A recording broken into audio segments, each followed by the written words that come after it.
My name is Jessica Shadian. I'm the president and CEO of Arctic360. In case you don't know who I am, you want to, well, wait. And you want to, and this is Madeleine Redfern. And she's also she's the executive director for the Northern Branch of Arctic360. Just quickly, just to get through some logistics that are not super interesting, but just give a layout a bit for the evening tonight. We'll have a few words here. We'll hear a few people speak, just to give some, opening remarks. We'll have dinner, and right around dessert time, or when dessert is being passed out, we're going to have a really nice fireside chat. So that's kind of, if you need to get your mental preparation as to what's going to happen this evening. With a real fire. So yes. I wouldn't call it a fireside chat. Maybe tomorrow though, it'll be a fake one. And so, sorry, are we all? We'll have to photograph. We'll have to what? To photograph. Yes. Fires. Yes, exactly. We're serious about this. And so I know that some of you have actually traveled, over oceans, and entire continents to get here. And so, we're really honored. We're honored to have representatives from the Greenlandic government, from institutional investors from the United Kingdom, others from Alaska. And, despite all the oceans and distances traveled, it's kind of ironic then that the longest hours spent traveling here, and likely the most costly, were probably those who were coming from Nunavut. And we also have people coming from Northwest Territories, Yukon. We have Labrador here. Unfortunately, our Northwest Territories person, Daryl Bailu. But we have one. And there we go, perfect. And so we have one, and also one of them, Daryl, who he got stuck in snow. But actually, no, wait, ironically, it was the snow here, not the snow there. So yeah, just let that be known. So, 2 years ago, we had our first pre-conference dinner, and it was actually here in this very room. And it was the official kickoff for Arctic360, and a number of people that are here now were actually part of that dinner. And I could say that over the past 2 years, as a think tank, I think we've come a long way in establishing ourselves, making our efforts known around Bay Street, the federal government, and beyond. And a number of people that are here tonight, but also people who will be here tomorrow, have been involved really in those efforts even prior to its inception. And for those, who you've helped define its mission. You've been critical in making a lot of these activities come to fruition that we've carried out. You've made introductions, and you've worked in helping us cobble together what financial resources we could gather to get our work done. To where there has been success, it could not have happened without your persistent support and commitment into finding how we can really kind of combine our individual efforts to support one another and grow awareness around Canada and beyond about the critical need as well as opportunities for investment in the Canadian North. And that includes along with our North American Arctic neighbors of Alaska and Greenland. At the same time, though, I'm not going to stand up here and try to argue that due to our efforts, Bay Street is clamoring to invest in the North. Stereotypes prevail, and will is still lacking, and the challenges are multifaceted. Sorry, went back to my early roots. Canada needs a vision for its North that really highlights its economic opportunities at a global scale. And we also face a growing trend towards divestment from the Arctic in the name of climate change, though actually not always addressing it. But that said, I'm going to paraphrase someone who has been a relentless rock in supporting Arctic360 from the beginning. This is David Sharp from Bridging Finance. And we were at a small dinner one night, and he said in response to a comment made by the head of an energy company one evening, who was pooing and pawing about, how difficult things were. He said, you know what? Too hard or too complex is just not an option. It just means we need to be smarter, we need to try harder, and we need to keep going until we succeed. And so with those words that I actually tried to live by, onward we go, working away with one another to do what we need to do in order to find the solutions and get it right. And one thing I've learned over the past 2 weeks, because I've been on numerous phone call discussions, getting our sessions ready with everyone who's part of each session. And I realized, one of the most important pieces I think that's going to come out of this conference are the discussions that we're going to have with one another. Because frankly, we don't yet have the answers, and we need each other to figure them out. And so I really look forward to the next 2 days as we discuss how to better work together so that sooner rather than later Bay Street is going to be clamoring to invest in a prosperous Arctic region. Tonight we have the really big privilege to have with us the Honourable Vittus Qujaukitsoq, who is the Minister of Finance and Mineral Resources from Greenland. And I just have to say, we just don't have enough Greenland in Canada. And so I very much appreciate you coming here, and I hope to have you much more often. I hope you become a regular in this part. We also are very honored to have a member of Parliament from Labrador. And she's also now the Parliamentary Secretary to the Minister of Northern Affairs. And I'll unabashedly say one of my most favorite politicians, next to Madeleine Redfern, of course, Yvonne Jones. I just want to quickly say one thing. So when we had our last conference here 2 years ago, so MP Jones came to our conference, and it was kind of this whole assortment during the reception of these introductions. And so it was Bill Graham actually introducing you, but the two of them they were like a stand-up show that could have, you could have taken it on the road, and it was really, they were both fantastic, and you were so funny. And so I'm just saying, please, if you have not spoken with Yvonne, you must. She's very funny, she's an inspiration, knows her stuff, and frankly, I think everyone in the North should feel a lot of comfort to know that you are in the corner fighting to make good things happen. And so tonight we also have the great privilege to have Dr. Russell Reed with us, who is going to sit in the hot seat, next to the warm fire, for a discussion with the Financial Post's Gabe Friedman. And we'll introduce them in a while. But in the meantime, I really want to hand over this microphone to Madeleine so she can give some opening words and introduce some of our opening remarks. Perfect. Thank you so much. So Jessica, I think, laid out what we're going to do tonight in the next couple days, and we're extremely thankful to see all of you commit to the work that's being done in your respective regions and for our countries. So I'm not going to talk too much because I actually know that I've been recruited to speak on a couple of panels, so I'll leave those sort of words for that time. But I have the immense pleasure of doing some introductions for some important folks that Jessica's already in cursory done introductions. So first of all, I'm very pleased to introduce you all to Vittus. As Jessica says, he's a member of the Cabinet of the Minister of Finance and Mineral Resources in Greenland since 2018. We were just chatting beforehand, and there's just so much opportunity in Greenland as there is in the other regions, but someone who lives in Nunavut, we're often looking to Greenland because you are often many years in advance of what we're looking to achieve. Vittus is the founder and the leader for the Independence Party, formed in 2017, and is educated in Greenland Business School as a translator-interpreter. Language is so important to our people in our home regions, and to see you step up, I know is tremendous loss for the specific work that you were doing, but I'm sure that everywhere you go, you're bringing that passion of language and culture. Vittus was born in Qujaukitsoq in 1971 and is married to Naya and is the father of one daughter. And since 2013, he has held various portfolios in the government of Greenland, such as finance, industry, trade, labor, tourism, mineral resources, foreign affairs, interior, and Nordic cooperation.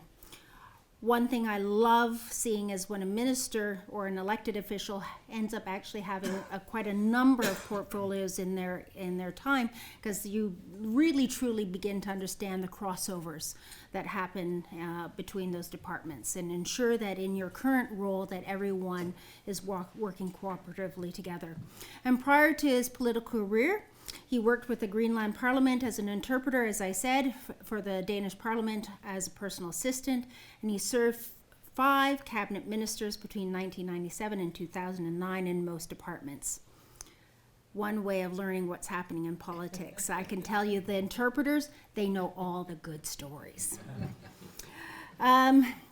He worked as a negotiator as well as in the mining advisor for Greenland Labor Union, and he has been the head of secretariat for the Sissimut Business Council, worked as a corporate secretary for Greenland, Royal Greenland, my apologies, and for Qujaukitsoq and executive communications officer in KNI. And lastly, he has held various political and organizational positions in Youth Council. I'm getting old, so I really desperately need to get bifocals, and I've been putting it off. For anyone who's over the age of 50, I know you can relate.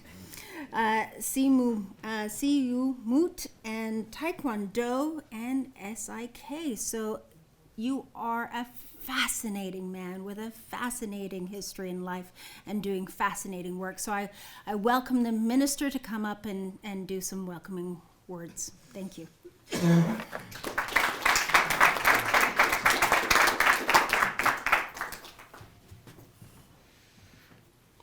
Thank you for the kind introduction.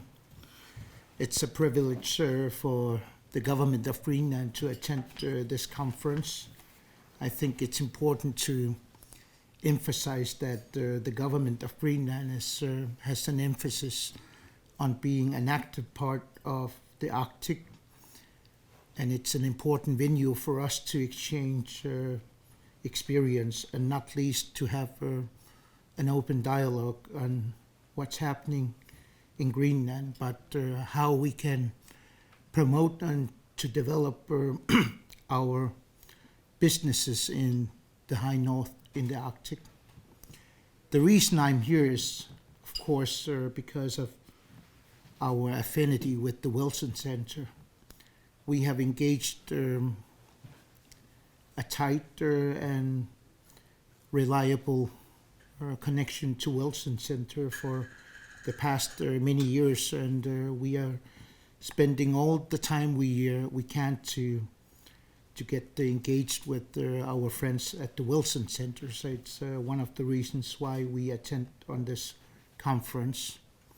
And the other reason is, of course, to get closer to our neighboring country in Canada, and not least to have an idea of what's happening not only in our neighboring territory in Nunavut, but in Canada in general, and Alaska, and of course in Russia, in the Arctic region.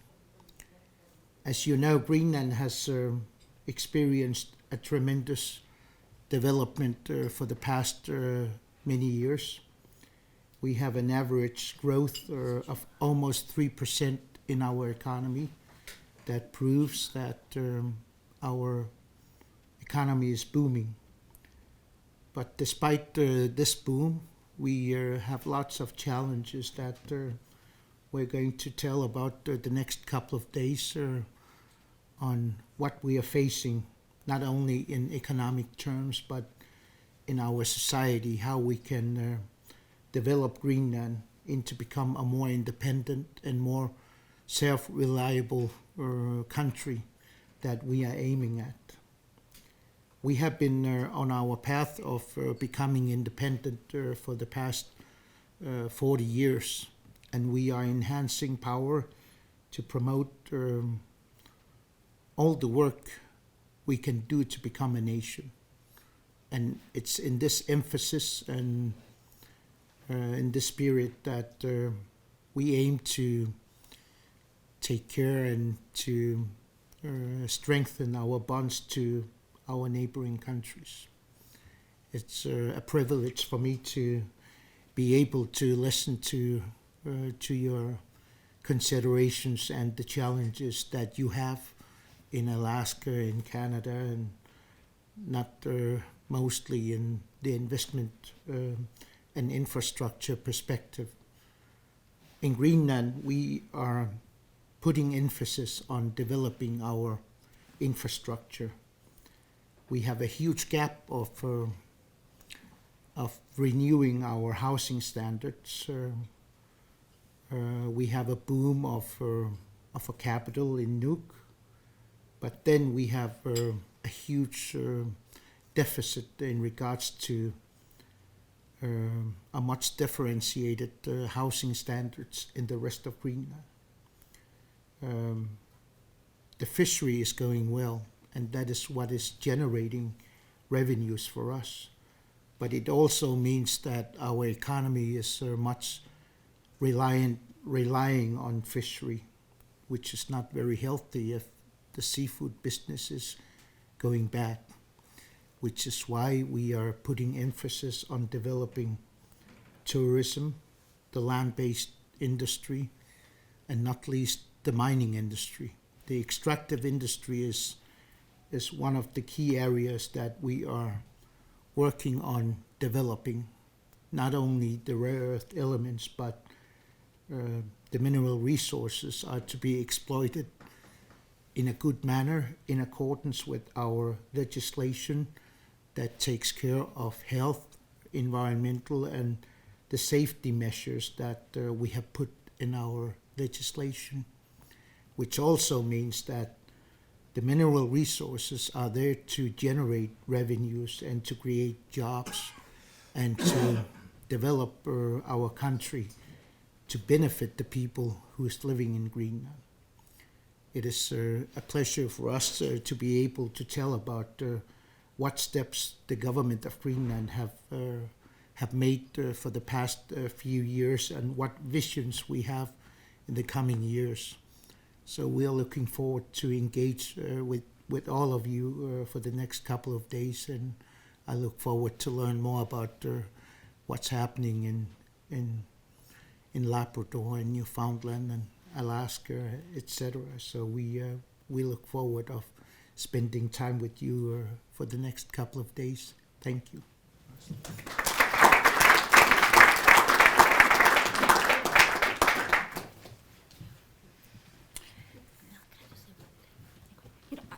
I didn't do a proper introduction to Madeleine because she's one of these people you don't think you have to introduce because you think everybody knows her. But for those who are not familiar, so Madeleine Redfern is the former mayor from Iqaluit, and she's also pretty much I would say a rock in terms of getting. She's one of these people who have really put the Arctic and Canada's North on the national agenda and far beyond Canada as well. And so it's really been great having you here now with us. But I just thought I did not do a service that you deserve in terms of introduction. So Thank you, Jessica. That's a polite way of sometimes saying that I can be a massive pain in people's backside when I'm relentless. So it's important to sort of, when you advocate for our communities and our people and our region, is to sort of make other levels of government, other politicians, and as Jessica even alluded, Bay Street and investors realize that there's tremendous opportunity in our regions, and the greatest wealth and resource that we have is our people. So, speaking of people who are a force and doing tremendous good in our northern regions and on the national stage, it gives me great pleasure to introduce Yvonne Jones, the Member of Parliament for Labrador, Parliamentary Secretary to the Minister of Northern Affairs. Yvonne is, as I just introduced, the member of Labrador, Nunatsiavut, for what we call that region in Inuktitut. She has served as a parliamentary secretary for the Minister of Intergovernmental and Northern Affairs and Internal Trade, and as parliamentary secretary to the Minister of Crown, Indigenous Relations and Northern Affairs. While serving in opposition, she was the Liberal critic responsible for Northern Development and Canadian Northern Economic Development Agency, ACOA, as well as Search and Rescue. Prior to election to the House of Commons in May 2013, Mrs. Jones was the Liberal MHA for Cartwright, Lance Eau Claire, elected in 1996. At the age of 26, she became the first Inuk woman of Labrador to hold a seat in the provincial legislature. One of the things that I've learned is that when you're young and you're passionate and you're committed, back home, you often end up holding the title of first and especially as an Indigenous woman. During her time as a MHA, she served as the Parliamentary Secretary to the Department of Works, Services and Transportation, and to the Department of Health. In 2003, Mrs. Jones was the first woman in Atlantic Canada appointed to the Minister of Fisheries and Agriculture. She was also the minister responsible for the status of women. Mrs. Jones, or if you don't mind, Yvonne, was appointed interim leader and later became the first female leader of the Liberal Party of Newfoundland and Labrador and leader of Her Majesty's Loyal Opposition on November 2007 until 2011. Prior to political life, Yvonne graduated with a diploma in applied arts and journalism and began her career as a journalist in Newfoundland and Labrador. I love listening to Newfoundland media, especially the radio. She worked throughout the province as a news reporter and writer with the Telegram in St. John's. She later accepted a position in research with Memorial University's division of the Labrador Institute and moved back to Labrador. And after completing her work with the Labrador Institute, she took a position as a resource employment counselor with Human Resources Department Canada and settled back in her home region of Nunatsiavut. Mrs. Jones was also an entrepreneur and has owned and operated small businesses in Labrador in both in the transportation and tourism sectors. And I can tell you, having come from a business background, there's so much joy, but also challenges in running your own business in the North. Her first foray into politics was as mayor of her hometown, Mary's Harbour, Newfoundland, and through her volunteer work with the Battle Harbour Development Corporation, the Combined Councils of Labrador and Nunatsiavut government, and her work both provincially and nationally, Mrs. Jones has played, or Yvonne has played, a significant role in improving the quality of life, not only for the people of her region, but for the people of Newfoundland and Labrador and Canada's North. And I can tell you that Yvonne, as I said, brings passion, commitment to her work on a daily basis and advocates for her people in her region that does her region proud. So Yvonne, I'd like to welcome you up to say a few words, and then we're going to enjoy dinner.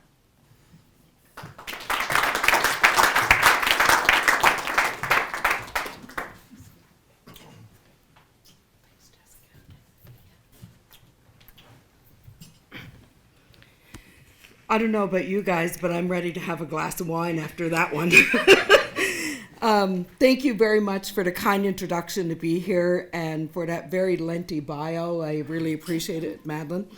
I attended the Arctic360 2 years ago, and I was absolutely fascinated by the people in the room, the desire and the determination to really work closely with those of us from the Arctic, subarctic regions of Canada, but also your commitment to learn, to understand, and to really want to be more involved. And that was one of the real takeaways that I had from that particular gathering at the time.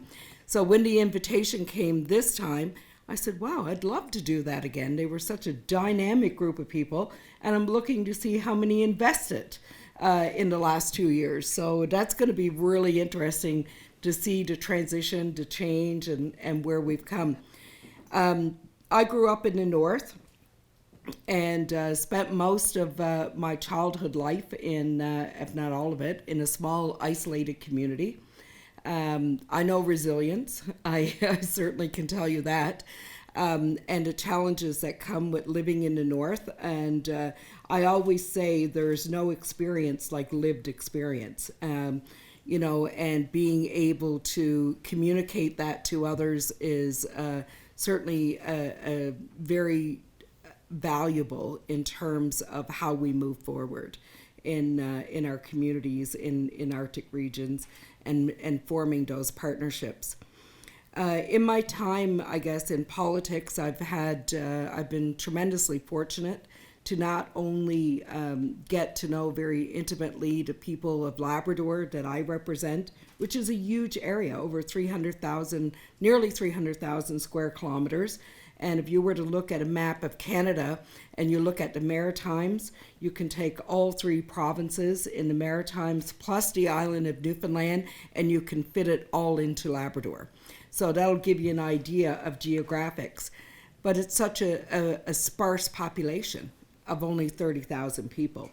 So not only are you dealing with the tremendous challenges of living in the North, but you're also dealing with, rural aspects, geography, the challenge of bringing services to remote, rural, and northern regions. And it's never easy, as I'm sure my new friend and colleague from Greenland can tell you. It becomes not only a financial challenge, but oftentimes very challenging in terms of the infrastructure that you need and the supports that you need to make it happen. So, when you look at all of these pieces, we've come a long way, but we have a long way to go. We have a tremendous long way to go. And I'm always excited, as Madeleine will know, and Madeleine and I have become great friends over the years. I have tremendous respect for her in the leadership she provided in Nunavut in her term as the mayor of Iqaluit, and not only the work she did as a politician, but the work she did as a person who lived in that community and never once said, I don't have time to give back, but always gave back and was always there to support every group, every organization, every institution. And you will find across the North, people wear many hats. So even though you might have one job or you might be elected to one particular group or organization, you'll probably have your hand in about 25 more. And that's how things work. So when you look at the vastness of the Arctic of Canada, you would think, how could we possibly know each other from the eastern to the western Arctic? It's so ironic because of the small population and the small number of players. You tend to get to know everyone very quickly, and very quickly, because you have lived cultural experiences, you become very close friends. And as my friend from Greenland will know, I attend many of the Arctic parliamentarian conferences of the Arctic circumpolar regions of Canada and around the world. And one of the things, it doesn't matter if you're from Finland or if you're from Greenland or if you're from the Northwest Territories or Labrador or Alaska, when you sit in that room, it becomes very obvious that your challenges are the same. That the way you do things and the way you approach things are often very similar. And the challenges that you have in accomplishing goals are also very similar. So Jessica, the person who gave you those words of wisdom were good words of wisdom. And you only got to look at our people, Inuit people across the Arctic, and you'll know that if they had given up, none of us would be here today. They never did give up. There's probably very few on this planet who ever had to deal with the significance of challenge in order to survive, as Inuit did in this world. And so it makes the story much more interesting, but it gives you full perspective on the resilience and the determination of the culture of people that you deal with across the Arctic. I'm not going to say much more because I'm going to get to chat tomorrow. But just a couple of things. First of all, I'm a part of the government of Canada, which is, which I've enjoyed tremendously. But, when I became a part of that government back only in 2015 when we formed government, I first remember walking into the department at that time of Indigenous and Northern Affairs, which today is 3 separate departments in government. But being appointed to the department and going in there, and the North did not exist. You would find some reports, some briefings that spoke to the North, but really, if you want to be honest about it, it didn't exist. It was so many other issues in Indigenous Canada that overtook the agenda in that department. And there was no real carve out for the North or the people of the North. And that was my first realization that no wonder it's taken us so long to move so many things across the north when we're not adding up even within the system. And I'm pleased today that we have a Department of Northern Affairs, and that department is 3 departments. And people will say, well, why do you need 3 departments to do what one has always done? Because the one failed. It failed so many people, but most importantly, for me, is that it was evident it had failed the people of the north of Canada, and it definitely failed Inuit people.